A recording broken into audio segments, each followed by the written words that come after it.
understand the economy, you have to understand human nature. This podcast is powered by Acast. How are you doing there? It is time for the podcast. It is mid-August. People are now, I'd say, gradually shuffling back to work, I'd say. Holidays are almost coming to an end. Kids getting ready for the new term. And John has had a fall. Things don't change. What happened to you? What happened to you, sunshine? Yes, yeah. I'm here with one of these big boots and crutches and stuff. I decided, I was looking at my hedge for the past, all summer actually, I was looking at my hedge going, I really must address that. It's going wild. So I whipped out the ladder yesterday and climbed up. Now, this is about, 15 foot or something like that, 10, 15 foot. And I climbed up the ladder, and I say I was about 2 or 3 minutes in, cut a couple of leaves, and a wobble happened in my head, and I came tumbling down, and I landed on my ankle, and it's, oh my God, it's excruciating. I thought I'd smashed my ankle, and I went to the hospital, rushed to the hospital, and Of course. And they said, nah, it's just a sprain. But I can't walk. Do you have some sort of loyalty card at Vincent's Hospital? I would say, Mac, if there was a camera on me, it would have looked like one of those public health info ads where they say, don't be a twat, don't climb a ladder when you don't know what you're doing. With a pair of electric shears in your hand. I mean, that's really dangerous. And actually, absolutely. And when I was falling mid-air, it occurred to me that there was a spinning electric shears somewhere close to my head. Hovering across your head. Well, it's funny, dear listener, I will just let you into a secret. And I will take you back to the mid-1970s in suburban Dunleary. And John has a very weird fetish, which is regular, and I'm talking maybe 2 out of 3 school days after school when we're playing curbs or 3 and in or something like this, John just fell off the pillars, right? There were little pillars outside each houses, right? Little gates and little pillars, right? And we used to use them obviously for football goals. And John would be just there daydreaming on the pillar and then crash. And my mother's abiding image of him. Yeah, looking for birds. Yeah, exactly. Bird song, and that's an interesting, whatever. And my mother will tell you that her abiding memory of John as a kid is roaring crying with a sort of a football-sized bruise on his forehead, running into our kitchen saying, I've just fallen off the wall. What is it with you and gravity? Man? Don't know. I haven't got the hang of it. That's the problem. Speaking of hospitals, actually, I was reading the other day an article in the Irish Times about concerns about the construction quality of the new children's hospital, which I went, my God, another thing. And actually, let me get the quote for you. It said, the report, which was compiled by the officials of the Department of Health Oversight Group in late May, said that the board overseeing the development of the project, and this is the quote, will not accept a building that does not meet the required quality standards. What does that mean? How do they bring it back with a receipt? Yeah, exactly. Turn it into a hotel. Just for non-Irish listeners, okay? The saga of the Children's Hospital has come to be emblematic of the inability of the Irish state to build any public infrastructure on time and on budget. Yes. And this has been a consistent, abject failure of the Irish state. Now, it's not the Irish state is not alone. Most mega projects tend to overrun. American listeners will remember the Big Dig in Boston, which went on for years and years and overran. So it's not just an Irish thing, but we... And the high-speed rail, actually, in fairness, in the UK as well. Yeah, exactly. But we seem to be particularly bad at it. And then actually, John, in the second part of this podcast, I'm going to focus on this issue. And the reason I am is, as you know, I'm down in the Balkans. And I had a conversation with a young mechanic from a place called Subotica, which is a Serbian town in the northern Serbian province of Vojvodina. And Vojvodina is a Hungarian province, right? That the ethnicities in this town are Serbs, Hungarians, and still Croats live there in Serbia. And Vojvodina is the Hungarian part of Serbia because it was part of the Austro-Hungarian Empire years ago. Nice parts of the world? Very, very, very nice part of the world. Very, very cultured part. The capital city of it is a place called Novi Sad, where you may know there's a big festival called the Exit Festival, a music festival, big, massive East European festival. Yes. Yeah. Do you remember that one? Yeah. So Novi Sad is My daughter went to particularly, that. yeah, it's a really, really nice town on the Danube. But this guy, actually, shout out to Atso, the mechanic for Subotica. Atso is the nickname for Alexander in Serbia. You're an Atso or a Atso. Sasha. All right, Atso. That's what I was thinking. I said he wouldn't be out of place in our city. But anyway, he was telling me something, and we'll get back to it, John, about high-speed rail. You mentioned that. Yeah. I said, how are things in Serbia? And he said, well, look, the usual this, that, and the other, because this, Serbia is a problematic country for many, many reasons. Particularly now as they're still having a Barney with the Albanians in Kosovo, and that's been going on. It's been simmering now for years and years and years, for decades, right? And the Serbs believe that the Americans only supported the Kosovo Albanians because they wanted to put the biggest military base in Europe there and to basically encircle the Serbs.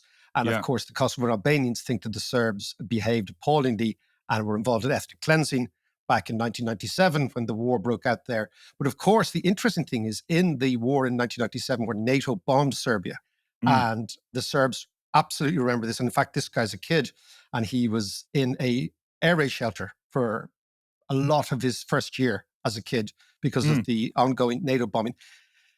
NATO also bombed, by accident, they said, the Chinese embassy in Belgrade. Okay? I remember that, yes. And this has soldered relationships between Serbia and China. So when Xi came to Europe a couple of months ago, he didn't visit London or Berlin. He visited Serbia and Hungary.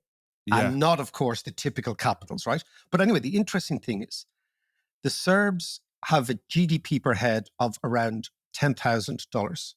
Okay. We have a GDP per head on the most conservative index, which takes out multinationals and takes out all the distortions, called the GNI star, which is what the Central Statistics Office has come up with. We have a GDP per head of about 55,000, right?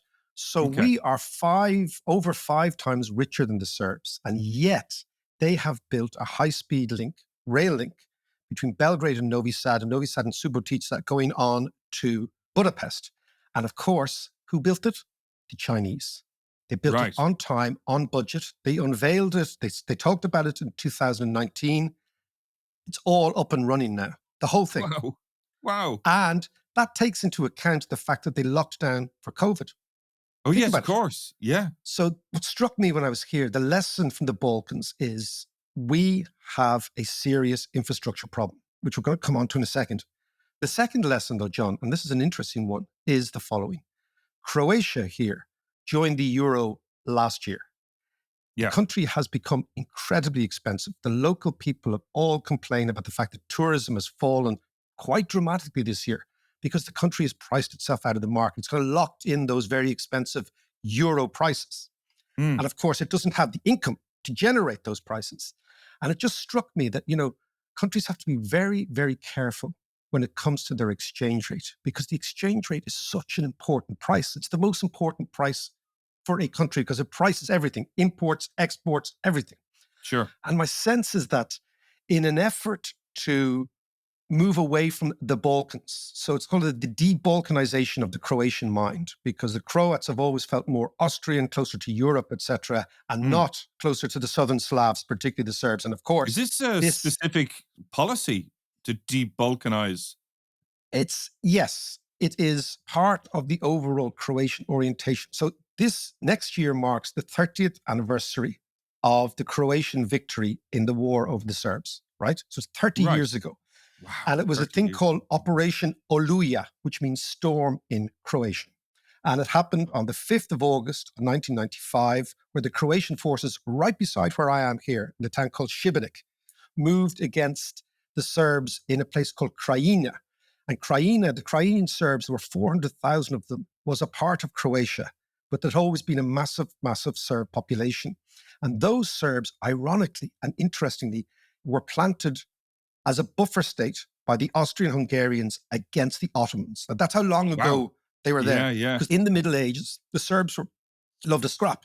So the Austrians said, well, why don't we plant 400,000 of them on the border against the Turks, where the Turks were in Bosnia, and they'll do the scrapping for us. Right. So those people were instrumental in animating the Serb case in the war against Croatia. So they were the first people that the Croats targeted. And over a period of about 2 or 3 weeks, the Serbs actually left.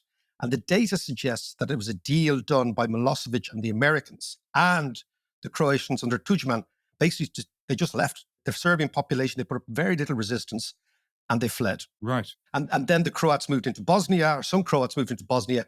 And then very, very soon after that, you have the Dayton Accord and the war in Yugoslavia ends. Except it doesn't end because the Serbs then turned their sights on Kosovo. And that's when NATO bombed, and they bombed the Chinese and all that sort of stuff. So fascinating stuff. But part of the de-Balkanization of the Croatian mind is this idea that we will become, as quick as we can, Europeans. Yeah. We'll become, as quick as we can, we'll follow the Slovenes into the European camp. Part of that is, of course, joining the European Union, which they have done. And part of that, again, is joining the Euro, which they have done. But my sense is that they should have followed the Danish and Swedish example, which was really to say, you know what, I'm not sure we're ready yet for the currency. And the reason is the following. If you tie yourself to a stronger currency, a currency of strong countries like a Deutschmark and a French franc, etc., and your economy is weak, you don't give yourself the opportunity to become competitive. You basically lock in the lack of competitiveness. Now, explain that a little bit. So there's a thing called purchasing power parity, right? PPP. And basically it means that most things like a loaf of bread should cost about the same in every country, okay? Yeah. It should end up costing around the same. And if it doesn't, the exchange rate can fall in the country that it doesn't to basically make sure the prices equalize. So I'll give you an example, John, right? And this PPP, this is based on what the economists came up with, which is a Big Mac index. And the idea was that Big Macs should more or less cost the same the world over. And if they don't, the exchange rate should adjust. So this purchasing power parity means that exchange rates should be determined by the value of goods that your currency can buy, right? That's the first thing. And so the differences in local prices, let's say in this case, the economist's case, the Big Macs, suggest that what the exchange rate should be. So for example, if a Big Mac costs $5 in America and costs 20 renminbi in China, that's an exchange rate of 1 to 4. Yeah. That means that the exchange rate should be $1 American should equal 4 renminbis. Yeah. But in truth, $1 American equals 6.4 renminbis at the moment, right? So that means that the renminbi is 38% undervalued against the dollar. Okay. So that's what Donald Trump goes on about all the time. Yeah. So if you look at a country like Croatia, the currency should adjust all the time to make sure that the purchasing power parity of the exchange rate gives the Croatians a chance to buy the same amount of stuff in Croatia as you would do, let's say, in Italy. Okay. But once you lock in your exchange rate, that goes completely, because you can't over or undervalue your exchange rate because it goes. Now, my sense is that the Croatians have locked in their exchange at too high a level. And that means that prices here have adjusted upwards very, very rapidly. And what that also means, John, is that it's impossible for Croatia, absent a policy like, for example, the Irish came up with, which is to get your multinational sector going. Absent that sort of policy, it's very, very hard for a country like this to become competitive again.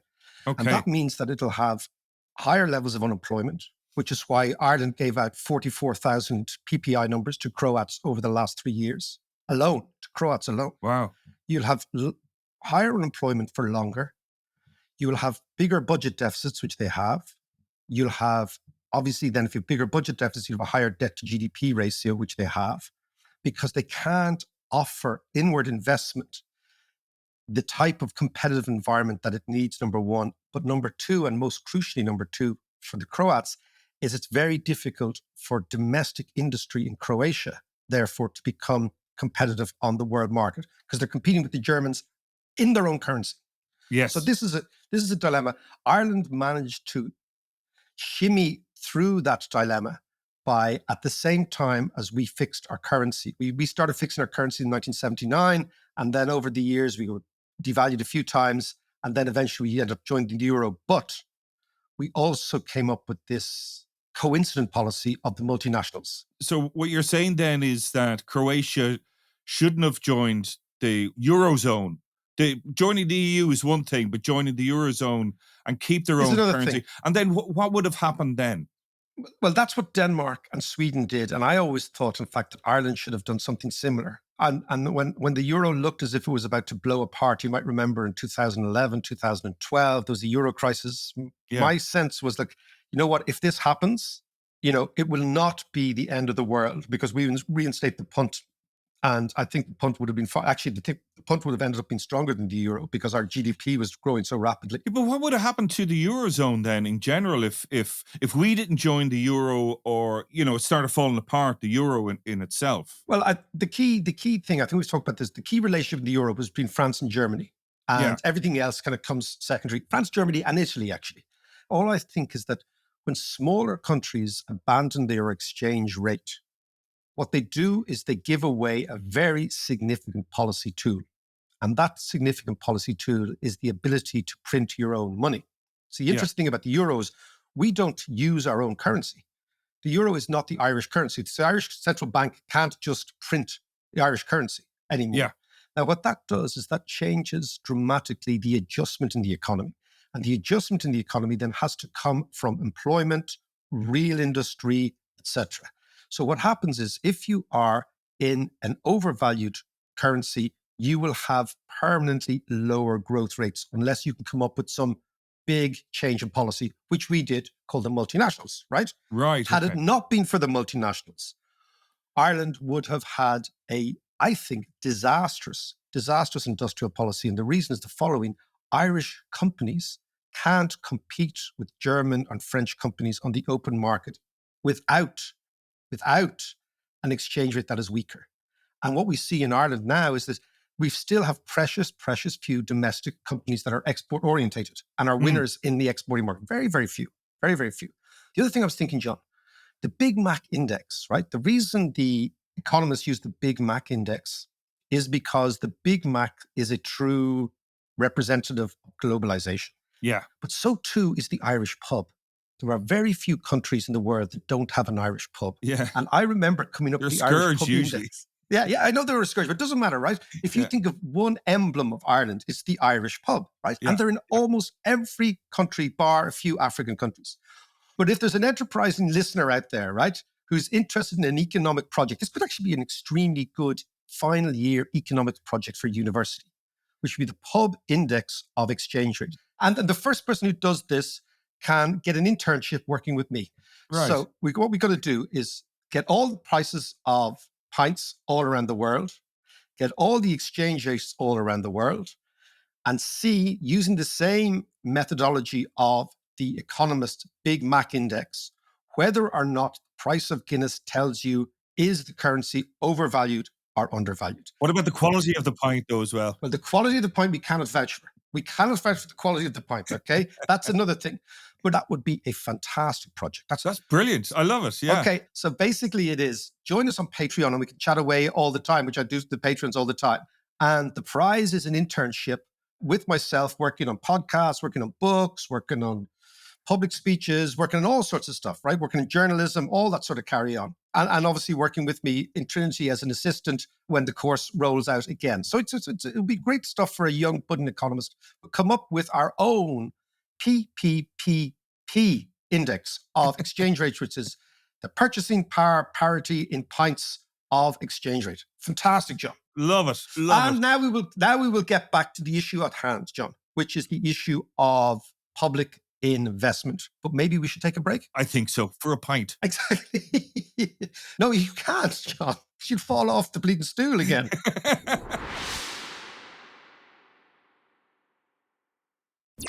So, Mac, that was Irish pubs, and we can supply lots of Irish pubs. But what about Ireland providing first world infrastructure? Why can we not do that?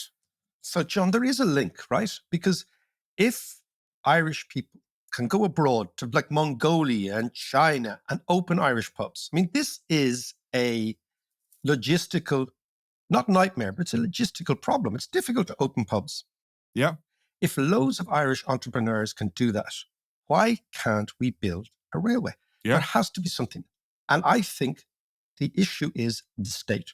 that the state simply cannot do the job that one would imagine is a basic competency of the state. You have to be competent in delivering public infrastructure. Yeah. This is what you're asked to do. And the reason is it was sparked by this discussion with that young Serb guy about the public infrastructure. So the Serbs said to the Chinese, you guys can do this. You have the technology, you have the know-how, you have the expertise. You've been building fast trains in China at an extraordinary rate since the early 1990s. Come in and do the same thing here. Yeah. I just don't know why we just don't throw up our hands and say the same thing. Say to the Chinese, look, we unveiled a plan 2 weeks ago, which was the future of railways in Ireland. And it looked lovely. It was like a map of Ireland with lots of lovely lines all over the place, right? Yeah. It was called the All Ireland Strategic Rail Review, published by the Department of Transport, right? Very glossy. It was like this is the plan for 2050, is it? Right, exactly. So it's going to expand and revitalize our system by 2050. Right. 2050 is 25 years away. Yeah. We'd be long gone at that stage, you and me, man. You and I'll be long gone, right? The Serbs did this in 4 years, 5 years at a stretch. Yeah. And it cost them 2.4 billion to build new railways and trains from Belgrade, Novi Sad, and Subotica. They're 3 big cities. And on to Budapest in Hungary. And it cost 2.4 billion euros. Right. Our estimated cost, John, is 37 billion euros. Wow. So think about it. I mean, obviously the plans differ, but the scale of our ambition is pathetically elucidated by the fact that we are going to say that the expansion of our railway system will take 25 years, while a very poor country like Serbia did it in 4 or 5 years, right? But how the Serbs did it, they just said to the Chinese, just come on and build it. What kind of locomotives are they? Like, are they electric or are they diesel as they are currently? They are electric high-speed trains that go 200 kilometers an hour. Right. Okay. But what we have said is we'll do the same. I swear to God, I promise, hand on heart, but it'll take us 25 years. Right. So it shows there's no urgency in trying to address the issue that population expansion requires, which is you cannot fix the housing problem unless you fix the transport problem. You need to be able to get people moving around the island at high speed as soon as possible. Otherwise, you'll get people just living in Dublin and Belfast, the 2 biggest cities, pushing up prices in both cities. Belfast is a long way to go from Dublin, but it's going to have the same dynamic. Yeah. What we need to have is high-speed rails all over the country, from Derry to Cork to Limerick, all over the place, right? And using the same logic as the DART, build it and they will come. And the reason it is all the economists who were mandated to comment on the DART in the early 80s said it would be a white elephant. They said the same thing about the Luas, it'd be a white elephant. Now the DART and the Luas are carrying far more passengers than they ever expected. Why? Yeah. Because build it and they will come. If the system is good, people will use it. So the idea that you shouldn't use it because the existing population is not using the train now, we're not using the train now because there are no fucking trains. Right? Yes. That's the problem. Yes. Okay. Yeah. So we go back to the Chinese example. We could put our hands and just bring them in. So you build the whole thing, right? Give us a price, do it on time. They also brought in Chinese workers into Serbia. Right. To actually build the thing. They said, look, we have to have our own managers, our own engineers. Of course, we will train you guys. And of course, there will be Serbs who can use the stuff. But frankly, we're going to do the whole thing ourselves. Well, I mean, we surely have enough people here to carry out the work. But we've had a couple of big tech companies, Chinese tech companies coming in, which is making a lot of people kind of nervous, like the Americans. Yeah. So it's the likes of TikTok, Temu, Shein, I think is how you pronounce it. So what's the flip side of that? You've pointed out the obvious geostrategic problem for Ireland, which is the Americans would probably look very harshly at Ireland trying to fix its transport system with Chinese technology, because they really don't want the Chinese anywhere close to their back door and their backyard. And Ireland is clearly in the American backyard, right? So that's the first thing. However, the biggest risk to multinationals now in Ireland is they leave because our transport infrastructure and our housing costs are so abysmal. So there's another way of looking at this, is that a way in which you could ensure the long-term viability of multinational investment is by improving the infrastructure and improving it quickly. And the only Right. way you can do that is with the Chinese. Right. Yeah. Yeah. You're absolutely right. So there is a geostrategic problem.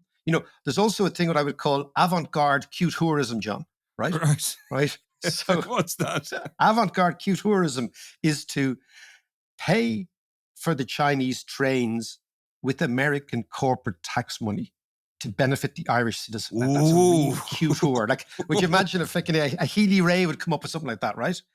Go on, explain that one. So avant-garde Q-tourism, we've coined that phrase today, right?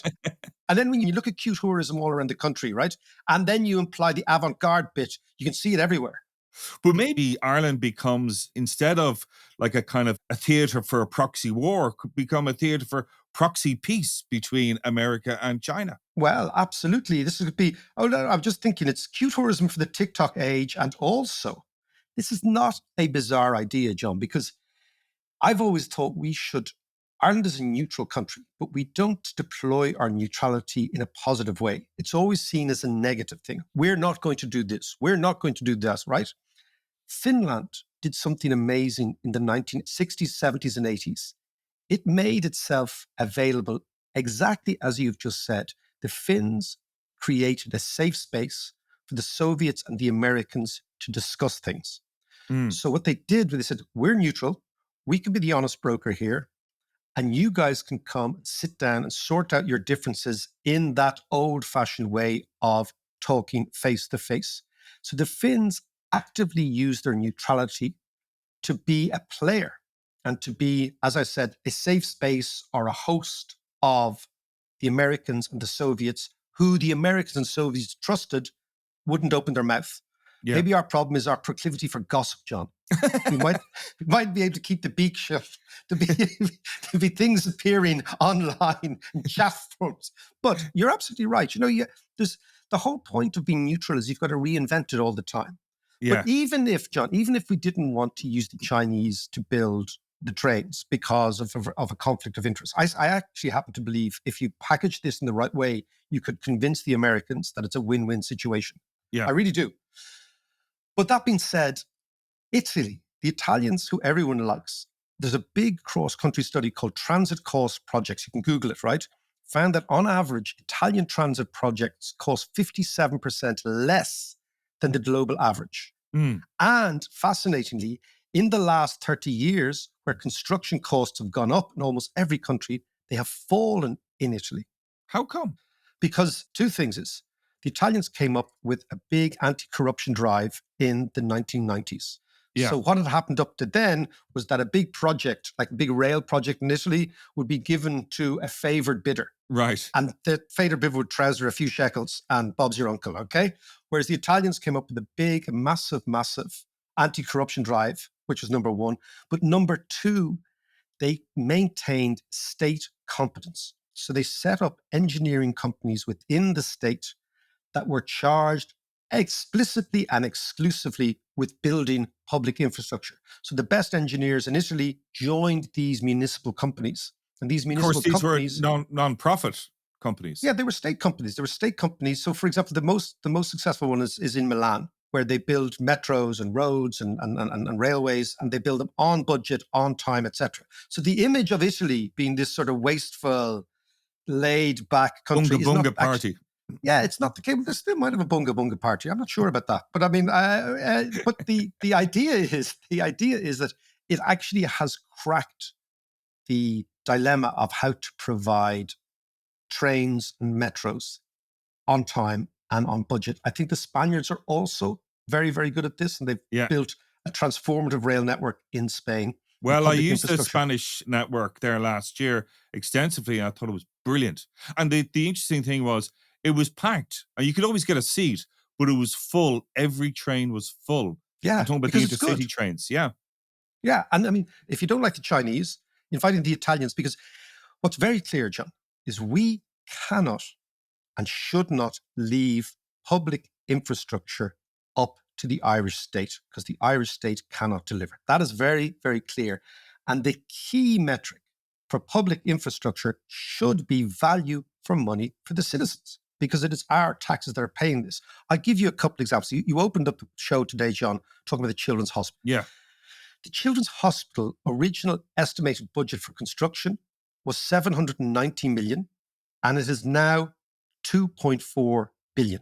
Yeah, it's a joke. Children's hospitals, although not identical, have been built in Helsinki for 150 million, in Copenhagen, these are expensive countries, for 350 million, and in Edinburgh for around 210 million.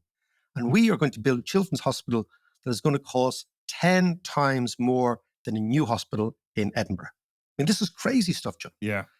What about Metrolink, right? Metrolink started in 2002 when the project was envisaged. It would cost around 2.4 billion. Do you know how much it is now thought to cost? Go on. Committee of Public Accounts, right? It went from 2.4 to 7 billion, then to 9 billion, then to 12 billion.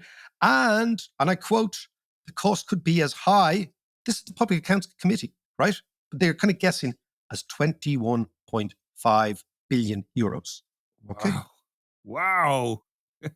So I'm laughing, but it's not a joke, you know? it's not a joke. It's just John. not a joke. It's not a joke, right? Irish people should be aware of this. This is a fucking scandal, right? And you remember the way they used to say about, Joe Biden, it's time to take the keys away from Grandad. Yeah. Like he's a danger to himself. It's time to take the keys away from these people. It Yeah. really is. And I was doing a little bit of research as well, John, on the Italians. It is not the first time that we will import Italians to do big jobs for us, right? In the 1850s, John, in response actually to the Church of Ireland. So if you see the Protestant churches all around Ireland, right, particularly rural ones that have tended to gone to see, like the one that Shan and I were married in, which is in Roundstone. Roundstone, Lovely yeah. little church, but very small congregation, right?